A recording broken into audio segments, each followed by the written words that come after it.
ప్రకాశం జిల్లాలో పొగాకు రైతులు ఆందోళన వ్యక్తం చేస్తున్నారు. తాము ఆరుగాలం కష్టపడి పండించిన పొగాకు పంటకి సరైన మద్దతు ధర రావడం లేదని చెప్పి గత వారం రోజుల నుంచి అన్ని పొగాకు కేంద్రాల్లో రైతులు ఆందోళన చేస్తున్నా కూడా ఎలాంటి స్పందన కనిపించట్లేదు. మనం ప్రస్తుతం త్రోవగుంట పొగాకు బోర్డు దగ్గర ఉన్నాం. ఇక్కడ రైతులు ఈరోజు పొగాకు వేలాన్ని బహిష్కరించారు. వారు అసలు ఎందుకు పొగాకు వేలాన్ని బహిష్కరించారు, అసలు పొగాకు ధర ఎలా ఉంది వాళ్ళని అడిగి తెలుసుకుందాం. సార్, ఇప్పుడు మీరు చెప్పండి, అసలు ఈరోజు పొగాకు వేలాన్ని ఎందుకు బహిష్కరించారు? 25,000కి పొగాకు కొనుగోలు స్టార్ట్ చేసిన పొగాకు ఈరోజు 18,000కి దించారు. 18,000కి దించితే 18,000కి దించినా కూడా 60% నో బిడ్లు పడుతున్నాయి. ఇక ఎంతకైతే పొగాకు వాళ్ళు కొంటారు అనే ఉద్దేశం మీద రైతులు భయపడి ఈ పొగాకు కొనుగోలు ఈ రకంగా అయిపోయితే 5 లక్షల నష్టం వచ్చిందని చెప్పని రైతులందరూ ఎవరికి వారే భయపడి ఈ రకంగా అయిపోతే మనం పొగాకు కొనుగోలు జరగనివ్వద్దు, ఆపుదాం. ఈ రోజు కాబట్టి రేపు నెలైనా 2 నెలలైనా లేదు 4 నెలలైనా ఆపడానికి రైతు సిద్ధంగా ఉన్నాడు. ఎందుకంటే ఆత్మహత్య చేసుకొని సత్యకాడి కంటే బోర్డులో ఉన్న పొగాకు చెక్కులు ఈంతూనే నిలబడాలా. పొగాకు అధికారులు కానీ లేకపోతే బయ్యర్లు కానీ కంపెనీల వాళ్ళు కానీ లేదా గవర్నమెంట్ కానీ ఎవరైనా సరే ఎందుకు రైతులు పొగాకు ఆపేరు అనే ఉద్దేశం మీద అందరికీ తెలియని ఉద్దేశం మీద ఈరోజు ఈ ఫ్లోర్ ఆపటం జరిగింది. మార్కెట్ సరిగా లేనందువలన చెక్కులు ఎత్తకపోవటం, ఇంటికి ఎత్తకపోవాలంటే ఒక్కొక్క చెక్కుకు 1,500 నష్టం వస్తుందని చెప్పని రైతులు ఎవరు వాళ్ళే భయపడి జరగటానికి లేదని చెప్పని.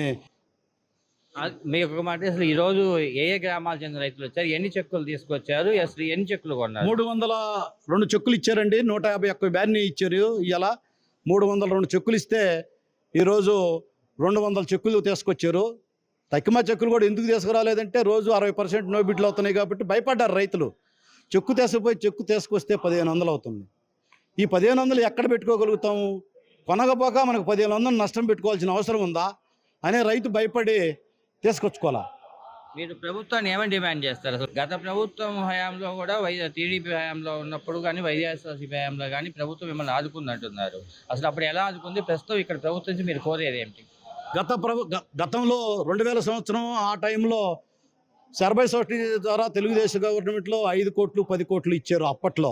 కానీ మన జగన్మోహన్ రెడ్డి వచ్చినప్పుడు 300 కోట్లు ఇచ్చి పొగాకు కొనండి, చాలకపోతే ఇంకా 200 కోట్లు ఇస్తాను, మీకు ఇబ్బంది లేదు, ఎంతైనా కొనండి అని అంటే గత 5 సంవత్సరాలు పొగాకు బ్రహ్మాండంగా కొన్నారు, కొనుగోలు జరిగింది, రైతులు పావలా సంపాదించుకున్నారు, బయటపడ్డారు. కానీ ఇప్పుడు ఈ ప్రభుత్వంలో కనీసం రైతులు మార్కెట్ ద్వారా కానీ లేకపోతే సొసైటీ ద్వారా కానీ కనీసం 500 కోట్లు కనిపిస్తే రైతులు హ్యాపీగా కనీసం నోబిట్లు లేకుండా ఈ 25,000 రేటు మీదనే పొగాకు, ఎక్కువ రేటు కూడా కాదు, ఈ 25,000 రేటు మీదనే రైతులందరూ సంతోషంగా కొనుగోలు చేస్తారని అందరికీ ఎమ్మెల్యేలందరినీ ఈ జిల్లాలో నెల్లూరు జిల్లాలో ఉన్న ఎమ్మెల్యేలందరికీ దయచేసి మనవి చేసుకుంటున్నాం. మీరందరూ కలిసికట్టుగా ఒక్కసారి సీఎం దగ్గరికి వెళ్ళి, అయ్యా రైతులందరూ అల్లాడిపోతున్నారు, కనీసం 500 కోట్లు తీసుకురాలేరా? 500 కోట్లు పెద్ద లెక్కేం కాదు మీకు. మీ 500 కోట్లు తీసుకొస్తే ఇక్కడ దాదాపు లక్షల మంది జనాభాని రైతాంగాన్ని మీరు బతికించిన వాళ్ళు అవుతారు. చరిత్రలో కలకాలం మీరు 500 కోట్లు తీసుకొచ్చి ఈరోజు పొగాకు కొనుగోలు చేయండి, చరిత్రలో మీరంతా నిలిచిపోతారు. ఇక్కడ మనతో కొంతమంది రైతులు ఉన్నారు, వాళ్ళు అడిగి అసలు మీరు అసలు ఎన్ని ఎకరాలు పొగాకు వేసారు, అసలు ఎంత ఖర్చు అయింది, ఈరోజు ధర పరిస్థితి చూస్తే అసలు మీకు అప్పులు కానీ తీర్చగలమని చెప్పి ధైర్యం ఉందా? ఇప్పుడున్న పరిస్థితులు అయితే కంపల్సరీగా అయితే తీర్చే పరిస్థితి అయితే కనపట్ల. ఎందుకంటే ఇవాళ స్టార్ట్ చేసింది 25,000 లెక్కన స్టార్ట్ చేశారండి. ఫస్ట్ క్లస్టర్లో 25,000 నుంచి 20,000 పెట్టారు. కానీ ఈ రోజు ఉన్న పరిస్థితి వచ్చి 18,000 రూపాయలకి డౌన్ చేశారు. అంటే ఒక క్లస్టర్ మారేలకే 6,000 రూపాయల ధరను తగ్గించి ఇప్పుడు ఒక బ్యానీకి వచ్చేసరికి 25 లక్షల దాకా ఖర్చు అయింది. ఆ 25 లక్షల దాకా ఖర్చు అయిన మినిమం 28,000 30,000 రూపాయలకు కొంటేనే అసలు వచ్చేది. అట్లాంటిది ఇవాళ 18,000 రూపాయలకి రేటు పెట్టారు. ఆ రేటు పెట్టినా కానీ 60% రిటర్న్ కొడుతున్నారు, నో బిడ్లు పెడుతున్నారు. ఆ 18,000కు కూడా ఉన్న రైతులు ఇవ్వడానికి ఇష్టపడుతున్నారు. ఎందుకనంటే ఇవాళ మందుల ఖర్చులకు కూడా వాళ్ళకి ఇంటి జరగాలనే ఉద్దేశంతో ఆ 18,000 రూపాయలకు కూడా ఇవ్వడానికి ఇష్టపడుతున్నారు రైతులు. కానీ ఆ పరిస్థితి కూడా ఇవాళ వాళ్ళు అధికారులు కానీ బయ్యర్లు కానీ కంపెనీలు కానీ ముందుకు రావట్లేదు. ఎందుకు రావట్లేదు అనేది వాళ్ళకి తెలియాలి.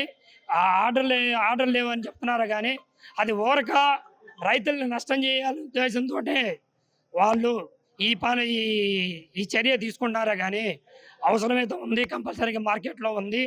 కానీ ఎందుకు కొనాలి, మేము ఎందుకు కొనాలనే ఉద్దేశంతోనే వాళ్ళు ఇలా ఎవరు ఇస్తున్నారు అని చెప్పి కంపెనీలు ఇలా చేస్తున్నారు. కానీ ఇది మంచి పద్ధతి కాదనేది మాత్రం కంపెనీలకి, బోర్డు అధికారులకి మేము రైతులందరి తరపున హెచ్చరిస్తున్నాం. అది మీరు గుర్తుంచుకోవాలి. ఇది ప్రధానంగా రైతులు చెప్తుంది. క్వింటా పొగాకు 28,000 నుంచి 30,000 పలికితే కానీ తమకు గిట్టుబాటు ధర వస్తుందని చెప్పి చేసిన పంటకు తెచ్చిన అప్పులు తీర్చుకోగలమని అంటున్నారు. కానీ ప్రస్తుతం పొగాకు క్వింటా 18,000 మాత్రమే పలుకుతుందని చెప్పి ఇలా అయితే తాము అప్పుల పాలై ఆత్మహత్యలు చేసుకోవాల్సిన పరిస్థితి వస్తుందని అంటున్నారు. ప్రభుత్వం జోక్యం చేసుకొని తమను ఆదుకోవాలని చెప్పి వాళ్ళు డిమాండ్ చేస్తున్నారు. రిపోర్టర్ లక్ష్మీనారాయణ, ప్రకాశం జిల్లా, UTV న్యూస్.